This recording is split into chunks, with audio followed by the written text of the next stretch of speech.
Inspector साहेब या ठिकाणी बसलेले आहेत. साहेब, एसी मध्ये बसणारी पोरं दंगलीमध्ये आज जात नाहीत, जातात तुमची आमची लेकरं, तुमची आमची भाऊ. म्हणून ही कविता, तिचं नाव चल दंगल समजून घेऊ. आदेश आले, अफवा आल्या, रंगीबिरंगी झेंडे आले, दगडासोबत धोंडे आले, कळपा कळपा ना गेंडे आले, धर्मासाठी कडवे आले, मतांसाठी भडवे आले.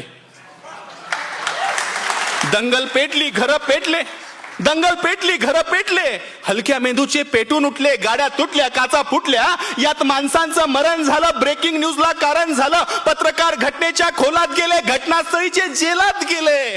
त्यांना जामीन द्यायला आलं कोण? झेंड्यावाले का धर्मावाले? आले माय बाप आणि भाऊ. चल दंगल समजून घेऊ, खरं खोटं तपासून पाहू. की हे जे काल झालं, हे जे काल झालं त्यात फक्त गरीबाचं हाल झालं. हे जे काल झालं त्यात फक्त गरीबाचं हाल झालं. पोलिसांना हुडकली, त्यात सगळी पोरं अडकली. मग दाखल केस, दाखल शिक्षा, मग कशाची शाळा आणि कशाची परीक्षा. मग पोलीस स्टेशनात गाड्या आला, दंगल पेटवणारा भाड्या आला, त्यांची आपापसात मीटिंग झाली, आतल्या आत सेटिंग झाली, पैशानं कोंडी फुटली, पुढाऱ्यांची पोरं सुटली.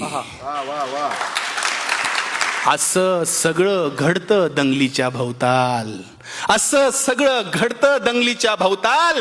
पेटवणाऱ्याची सुटतात, बाकी भाकरीसाठी मवताल. आता जेलात त्यांच्या ढुंगणावर रोज कच्चून दंडे पडतात. दादा हो, एकदा जाताना साहेबाला विचारा, कोलम कसा असतो, थर्ड डिग्री कसा असतो. आता त्यांच्या ढुंगणावर जेलात रोज कच्चून दंडे पडतात. पेटवणाऱ्याची सुटली, बाकी सालोसाल सडतात. असं सगळं दंगलीमध्ये होत असतं भाऊ.